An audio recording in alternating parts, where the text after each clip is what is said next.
Quero hoje fazer 3 perguntas para você. Eu quero que você responda as perguntas com a sua mão.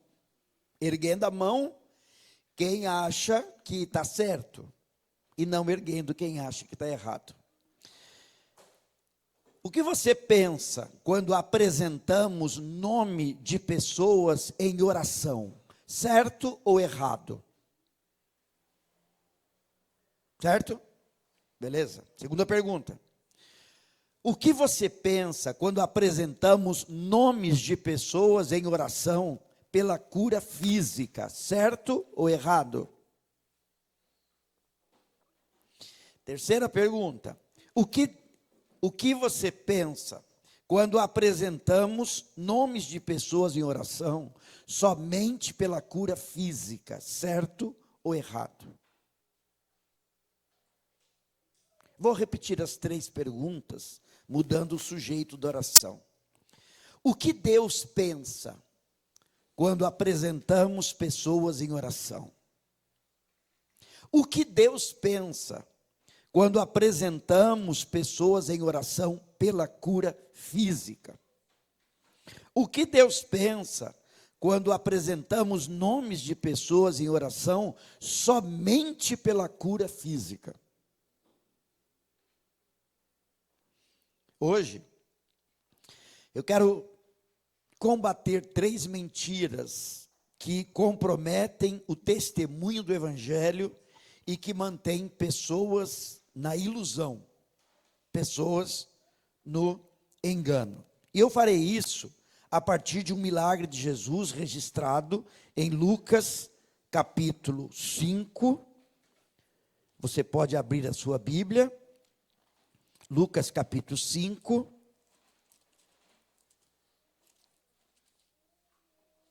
Eu vou ler do 17 ao 26, mas eu já quero adiantar para você que este milagre de Jesus aparece em Mateus, em Marcos e em Lucas. Só não aparece em João.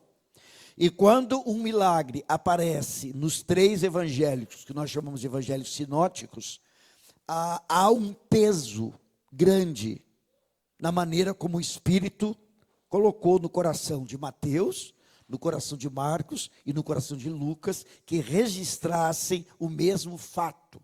Então, há um peso nesta narrativa, pelo fato de que o Espírito colocou no coração de 3 evangelistas que registrassem o mesmo fato. Diz assim: ora, aconteceu que num daqueles dias estava ele ensinando, e achavam ali assentados fariseus e mestres da lei, vindos de todas as aldeias da Galileia, da Judeia e de Jerusalém, e o poder do Senhor estava com ele para curar. Vieram então os homens, trazendo em um leito um paralítico, e procuravam introduzi-lo e pô-lo diante de Jesus. E não achando por onde introduzi-lo, por causa da multidão, subindo ao eirado, o desceram no leito entre os ladrilhos para o meio diante de Jesus. Vendo-lhes a fé, Jesus disse ao paralítico: homem, estão perdoados os teus pecados. E os escribas e fariseus arrazoavam, dizendo: quem é este que diz blasfêmias? Quem pode perdoar pecados, senão Deus? Jesus, porém, conhecendo-lhes os pensamentos, disse-lhes: que arrazoais em vosso coração? Qual é mais fácil dizer: estão perdoados os teus pecados, ou levanta-te e anda? Mas para que saibais que o Filho do Homem tem sobre a terra autoridade para perdoar pecados, disse ao paralítico: eu te ordeno, levanta-te, toma o teu leito e vai para casa. Imediatamente se levantou diante deles e, tomando o leito em que permanecera deitado, voltou para casa glorificando a Deus. Todos ficaram atônitos, davam glória a Deus e, possuídos de temor, diziam: hoje vimos prodígios. Veja, nesse fato, nós observamos que os amigos deste paralítico se importaram com ele. Eu gosto muito dessa palavra, importar. Importar é portar para dentro, é se interessar, é olhar para o outro e dizer: o problema do outro é problema meu. Trouxe para si a questão. Eles se importaram, certo? Mas eles não só se importaram, eles se esforçaram. Haviam barreiras, né? Havia uma grande multidão. E eles subiram ao telhado, eles abriram um espaço no telhado, e eles, então, desceram aquele homem até a presença de Jesus. Eles não só se esforçaram, mas eles foram criativos. Então, eles disseram: a dor daquele homem é minha dor. Eu preciso exercer força, eu preciso ter intenção, e eu preciso ser criativo para levar aquela pessoa até a presença de Jesus. Não foi uma coisa fortuita, não foi uma coisa que aconteceu de qualquer jeito, não, havia por trás deles uma intenção. Tudo isso é elogiável. Levar, se importar, se esforçar, ser criativo para levar uma pessoa até diante de Jesus para a cura dos seus males físicos é elogiável, mas é dentro da casa, é na maneira como Jesus reagiu que nós entendemos a mente de Deus. Quando nós vemos os amigos levando, nós entendemos a mente dos homens, a nossa mente, as nossas dores e a nossa preocupação com o outro. Mas quando nós vemos a maneira como Jesus agiu, porque Jesus é Deus que se fez homem e habitou entre nós, cheio de graça e de verdade, é que nós entendemos a mente de Deus. E a mente de Deus e a ação de Cristo, que revela a mente de Deus, denuncia 3 mentiras para as quais nós precisamos observar. A primeira mentira é a mentira de que a saúde física é o que mais importa. E por que a gente diz que isso é uma mentira? Porque os homens, os amigos, levaram aquele paralítico a Jesus com uma intenção nítida e clara de que aquele paralítico fosse curado do seu mal físico, da sua paralisia. Mas Jesus, mesmo sabendo disso, mesmo vendo o homem paralítico, Jesus diz para aquele homem: filho, perdoados estão os teus pecados.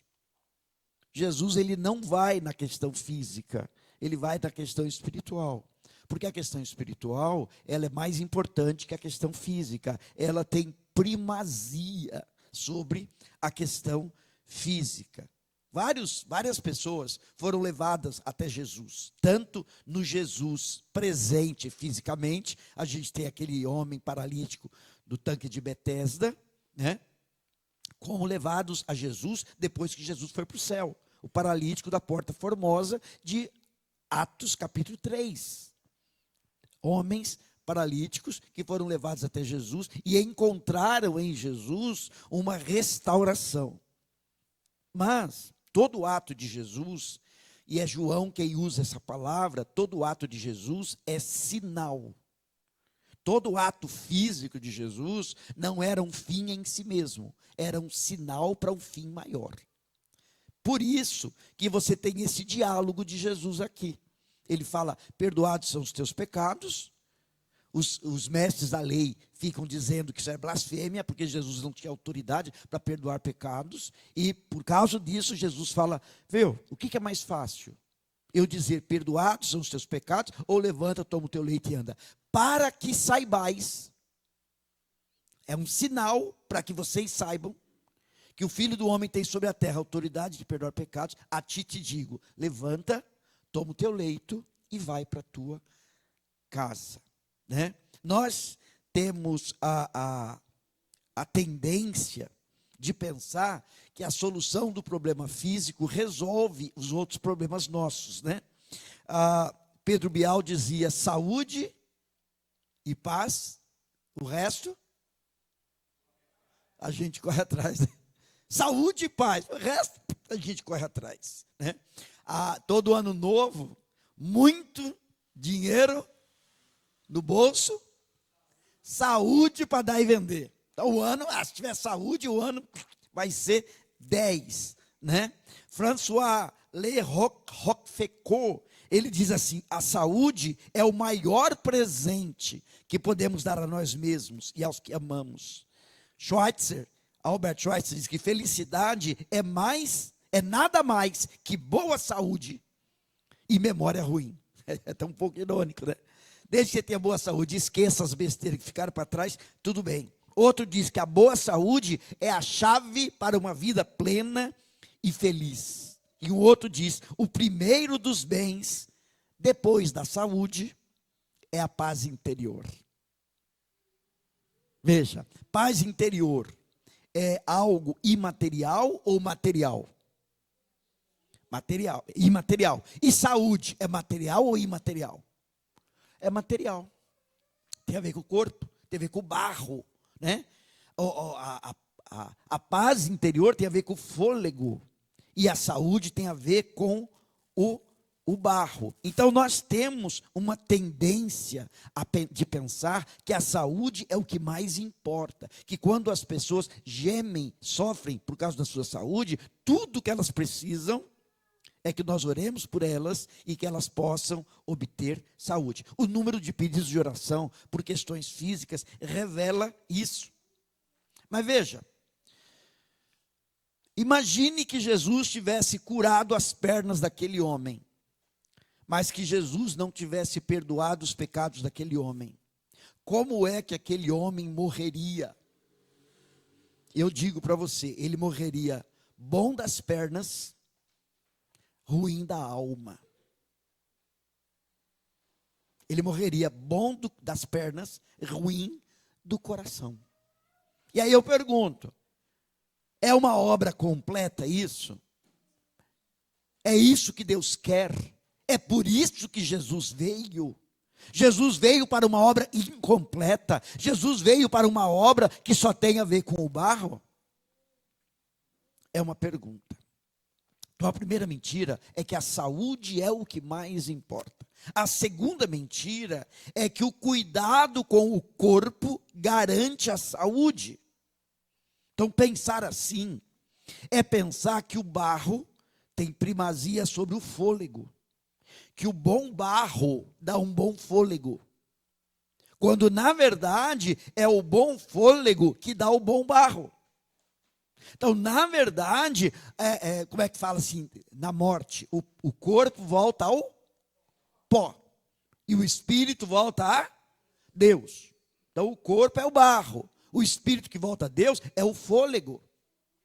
Então, o fôlego tem primazia sobre o barro, e não o barro tem primazia sobre o corpo. O imaterial tem primazia sobre o material. E não o material tem primazia sobre o imaterial. Então, cuidados com alimentação, exercício, religiosidade, são necessários, mas não são o básico para uma boa saúde. Porque o necessário para uma boa saúde é a conexão com a fonte da vida. Querem ver? Vamos lá. Solta aqui alguns versículos. Salmo 32, de 1 a 4. Um salmo escrito por Davi, depois que Davi enfiou o pé na jaca e adulterou com Batseba e matou o marido de Batseba. E aí, quando ele se arrepende, ele escreve o Salmo 32. Bem-aventurado aquele cuja iniquidade é perdoada, cujo pecado é coberto. Bem-aventurado o homem a quem o Senhor não atribui iniquidade, e em cujo espírito não há dolo. Enquanto calei os meus pecados, envelheceram os meus ossos. Enquanto calei os meus pecados, envelheceram os meus ossos pelos meus constantes gemidos todo dia, porque a tua mão pesava dia e noite sobre mim, e o meu vigor, a minha energia, o meu vigor se tornou em sequidão de estio. A experiência de Davi é a experiência que a falta da conexão dele com a fonte de vida fez com que ele tivesse dor nos ossos e que ele tivesse energia diminuída. E eu pergunto para vocês, para Davi faltava uma oração pela sua saúde? Não, faltava confissão do seu pecado. Isaías 59, 1 e 2 e 9. Não é 1 a 9, 1 e 2 e 9. Eis que a mão do Senhor não está encolhida para que não possa salvar, nem surdo o seu ouvido para não poder ouvir, mas as vossas iniquidades fazem separação entre vós e o vosso Deus. Você sabe, pelo menos é o nome que eu chamo aquilo, não sei se você chama de zinabre.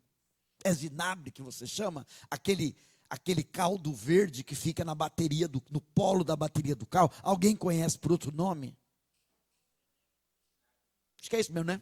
Então assim, um dia você chega lá na sua casa, entra no carro, a bateria é nova, boazinha, bacana, você dá na chave e o carro não pega. Aí você fala, mas eu tenho a fonte da energia, que é a bateria, e não está pegando. Aí quando você abre o capô, você vê que no polo da bateria tem uma gosma verde. Aquela gosma verde, ela é isolante. Então, a energia que está na bateria não passa. E aí o motor de arranque não pega. E aí o carro não anda. Por quê? Porque há alguma coisa que faz separação do motor de arranque com a fonte de energia.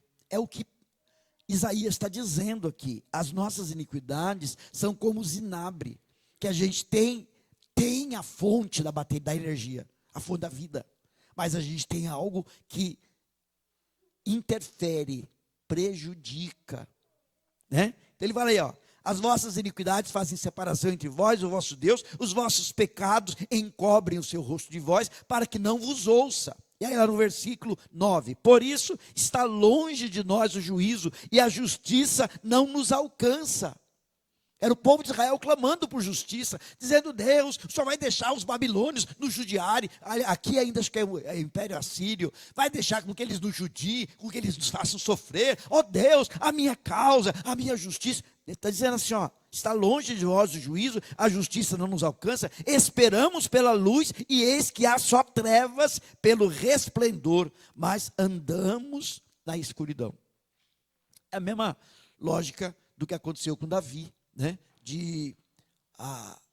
Havia uma necessidade, o povo clamava, aqui não era questão de cura física, era justiça social, era libertação política, e Deus não os atende.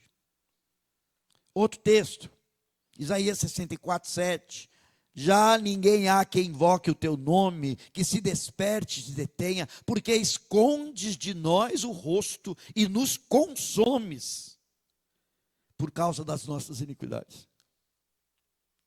Pensa quando você lê Isaías 64, 7, e aí você pega o nome de uma pessoa que não está nem aí com os seus pecados, e você ora pela saúde dela. E você não apresenta nada além disso. É uma oração fadada ao fracasso, porque a fonte da energia não chega até aquela pessoa, fonte da vida, né? Outro texto, Miqueias 3:4, Velho Testamento ainda. Então chamarão ao Senhor, mas não os ouvirá. Antes esconderá deles a sua face naquele tempo, visto que eles fizeram mal nas suas obras.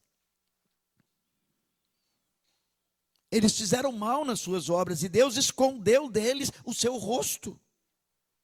Agora no Novo Testamento, Tiago 5, está alguém entre vós doente, chame os presbíteros da igreja, e estes façam oração sobre ele, ungindo com óleo em nome do Senhor, e a oração da fé salvará o doente, e o Senhor o levantará, e se houver cometido pecados, ser-lhe-ão perdoados. Confessai, pois, os vossos pecados uns aos outros, e orai uns pelos outros, para serdes curados. Então a confissão aqui, ela aparece como um elemento antecedente à cura. Muito pode, por sua eficácia, a súplica do justo. A súplica do justo que é aplicada na cura física, mas é aplicada também no perdão de pecados. Então veja, esses cuidados que nós temos com o corpo, que são necessários, eles não restabelecem a conexão com a fonte da vida, que é a pessoa de Deus. Certo? E aí, se nós não levamos a pessoa por quem oramos e por quem pedimos oração, há uma compreensão do Evangelho da Graça, nós não levamos em consideração o jeito de Deus entender, o jeito de Deus propor, o jeito de Deus pensar, o jeito de Deus ordenar. Porque, veja, não é que a saúde física não seja importante. Ela é importante, mas ela é física, ela é exterior, ela é vulnerável, ela é temporal, ela é passageira, ela é terrena. Já a saúde depende da relação com a fonte da vida.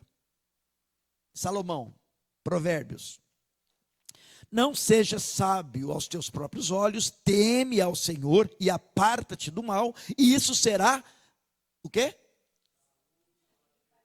Isso será o quê? Saúde para o teu corpo e refrigério para os teus ossos. Então veja a relação de causa e efeito entre nós temermos a Deus, nos apartarmos do mal e obtermos a partir daí saúde para o corpo e refrigério para os ossos. Ainda Salomão: filho meu, atenta para as minhas palavras, aos meus ensinamentos, inclina os ouvidos, não os deixes apartar-se dos teus olhos, guarda-os no mais íntimo do teu coração, porque são vida para quem os acha e saúde para o teu corpo. Sobre tudo que se deve guardar, guarda o coração, porque dele procedem as fontes da vida. E coração aqui não é esse órgão físico que nós temos. Coração aqui é o centro da nossa existência, a partir da pessoa de Deus, né? Então ele diz assim, não deixe apartar-te os teus olhos, guarda no mais íntimo do teu coração, porque são vida para quem os acha e saúde para o seu corpo. Então pense você numa pessoa por quem você ora pela saúde, e essa pessoa não está nem aí com os mandamentos de Deus. Ela não está nem aí com a pessoa de Deus. Ela não está nem aí com a obra que pode conectar ela com Deus. É chamar Deus de tolo. Né? Sobretudo, são vida para saúde para o teu corpo, sobre tudo que se deve guardar, guarda o coração, porque dele procedem as saídas da vida. Certo? Então essa é uma segunda mentira que a gente precisa combater, que é o cuidado com o corpo garante a saúde. Não garante. Você precisa do cuidado com o corpo, mas a saúde vem a partir da conexão com a fonte da vida, que é a pessoa de Deus. Estava lembrando, Val, se você me permite, a Val dando um testemunho quarta-feira aqui, falando da visão que ela teve do rio, né? Do rio e das árvores na beira do rio.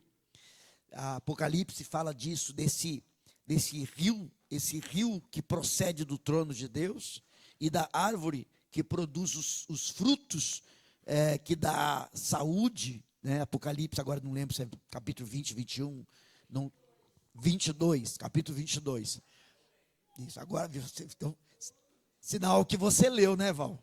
Tá bem que você leu, tá vendo, né?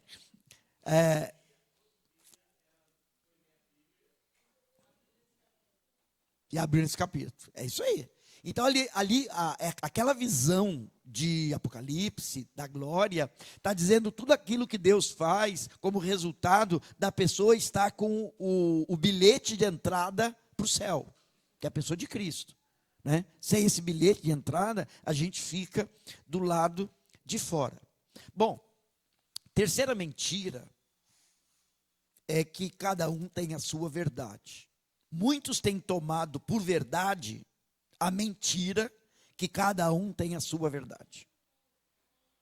Muitos têm tomado por verdade a mentira que cada um tem a sua verdade. Dizem que não importa o que você crê, desde que você creia, está tudo bem.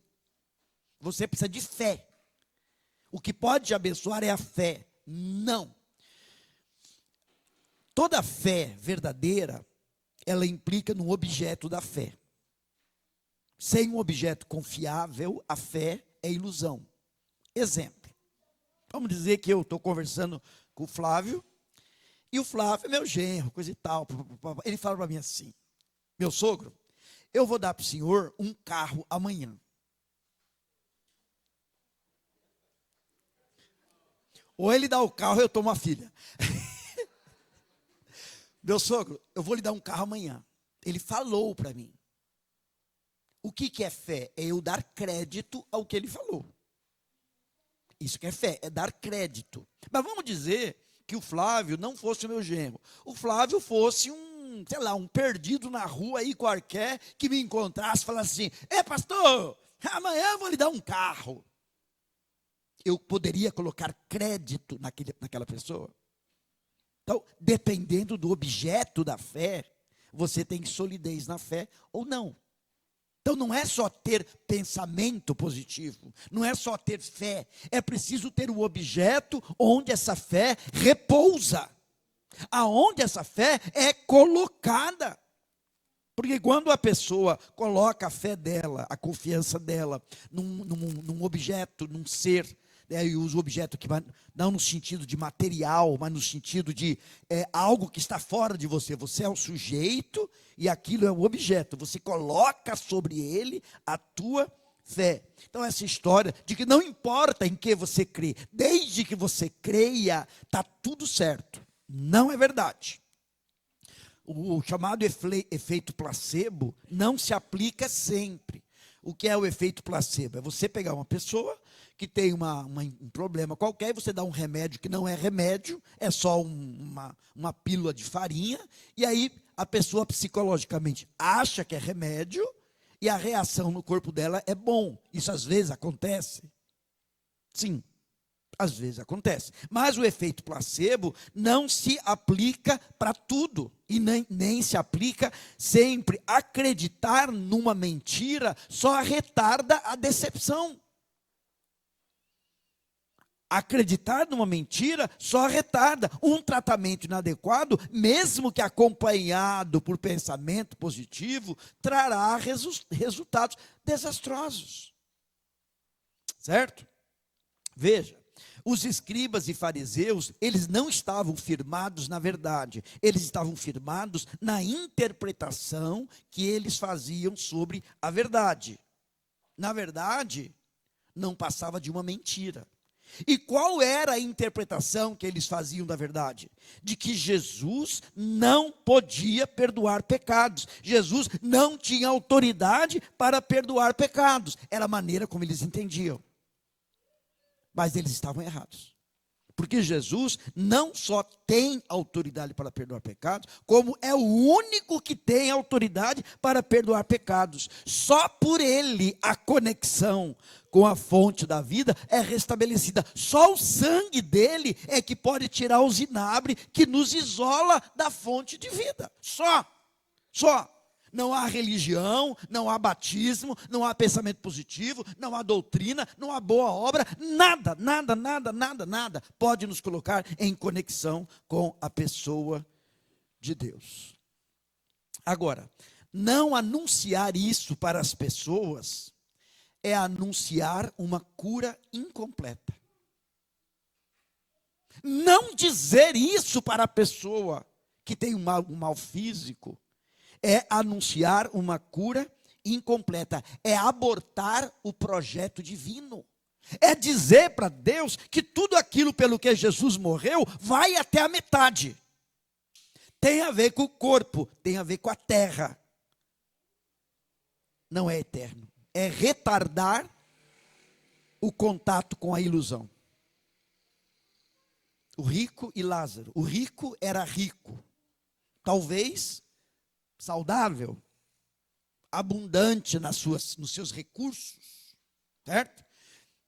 Ele tinha dinheiro para comer tudo, do bom e do melhor. Ele podia comer todas as verduras e frutas necessárias, ele podia frequentar a academia, ele podia fazer suas viagens de férias, ele podia ter uma vida que garantisse a ele uma existência terrena de boa qualidade. Mas ele morreu.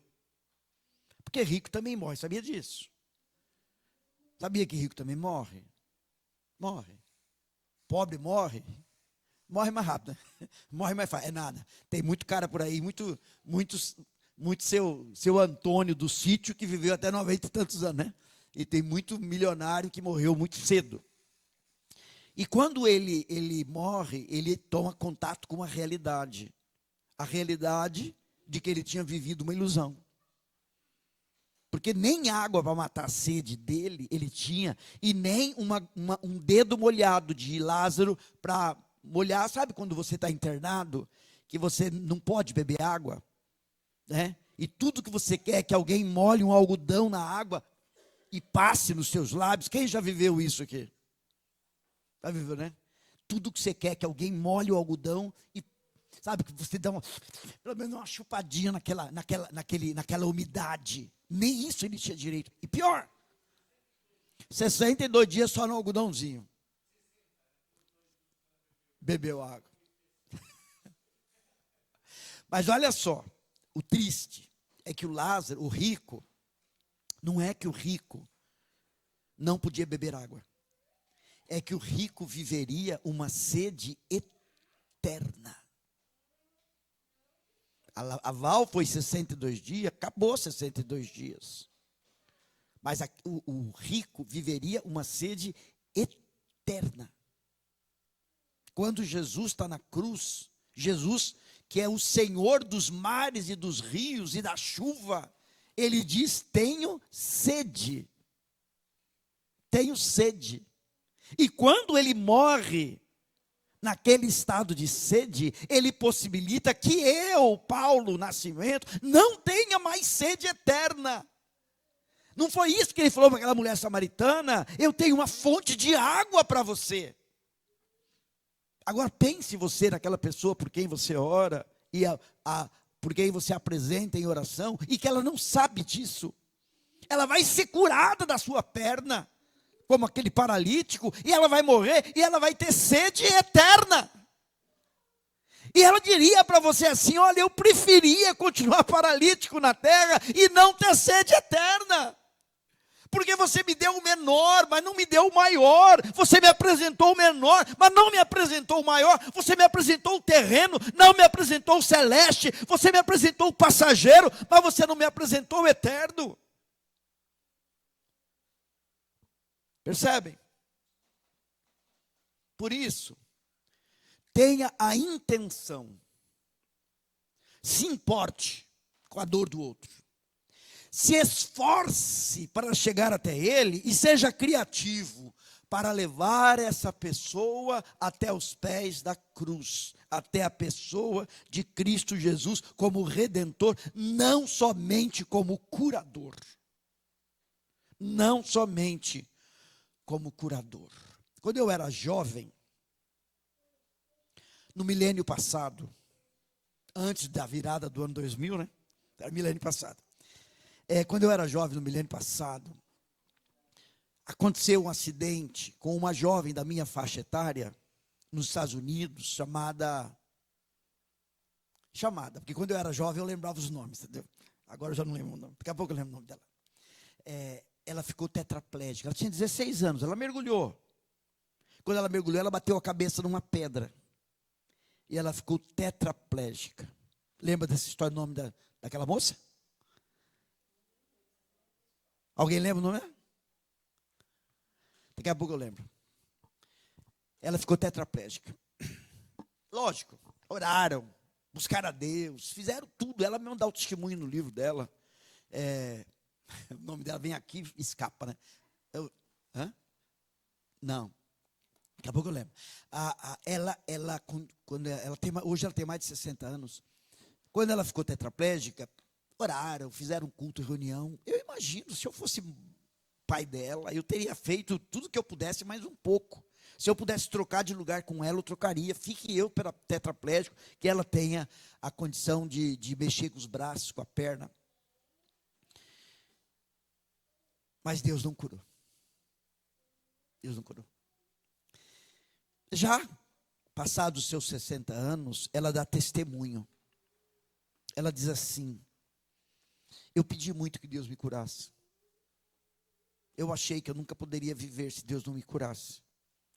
Mas hoje, eu digo, eu não poderia ter sido curada. Porque eu não poderia ser quem sou e fazer o que faço, não fosse o meu estado de debilidade.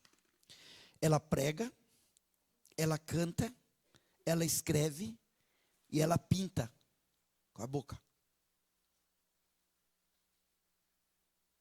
Prega, canta, escreve e pinta. Sem braço, sem perna, só com a boca. E a vida dela faz para a glória de Deus aquilo que os meus 2 braços e minhas 2 pernas não podem fazer. Porque não é uma questão da perna e do braço, é uma questão de Deus na presença, na vida dela. Deus na vida dela. Então, não é só uma questão das pessoas entenderem que Deus tem o poder de restaurá-las fisicamente, mas de que Deus, em Cristo Jesus, tem autoridade para perdoar os pecados e nos reconciliar com Ele. De modo que nós não estejamos mais debaixo da ira de Deus, não estejamos mais debaixo do medo da morte, que nós possamos viver, porque não temos mais medo da morte, não temos mais medo da condenação, não temos mais medo de Satanás e do pecado. Essa é a bênção maior, a bênção da reconciliação com Deus. Ela é transformadora e ela é eterna. Então, diante dessas mentiras, de que a saúde é o que mais importa, de que o cuidado com a saúde, o cuidado com o corpo garante saúde, e que cada um tem a sua verdade, recusando essas mentiras, vamos nós, como agentes do reino de Deus, orar pelas pessoas? Sim, mas fazer o propósito de nunca deixar de conduzi-los até aos pés da cruz. De nunca deixar de dizer para ela, olha, nós vamos orar por você. Mas deixa eu dizer uma coisa para você. Se Deus curar, por exemplo, seu coração, seu câncer, seu rim, qualquer coisa, se Deus curar, e você vai morrer um dia, sabe o que vai acontecer? Você vai viver eternamente separado de Deus. É só isso que você quer para a sua vida? A cura do corpo? E aí aponte para a pessoa que a morte de Cristo e o sangue de Cristo derramado pode restaurá-la, perdoá-la e colocá-la em comunhão com Deus. Ai, pastor, mas eu não sei como. Não importa, o que você sabe, é o Espírito quem sabe. O Espírito convence o homem do pecado, da justiça e do juízo. Quem ouviu o testemunho do Rui domingo passado, sabe do que eu estou falando. E quem não ouviu, vai no YouTube, está lá. No final da mensagem, os 10 últimos minutos da mensagem, ele contando a história dele. Ele nem Deus ele cria. Nem Deus ele cria. Mas como é que o Senhor chegou até o coração dele? E está aí hoje esse homem, proclamando a verdade, anunciando a verdade. Então nunca deixe alguém na escuridão dessa obra da salvação que é em Cristo Jesus. Ore pela saúde? Sim. Mas nunca permita que a sua participação pare aí. Dê um passo a mais. Amém?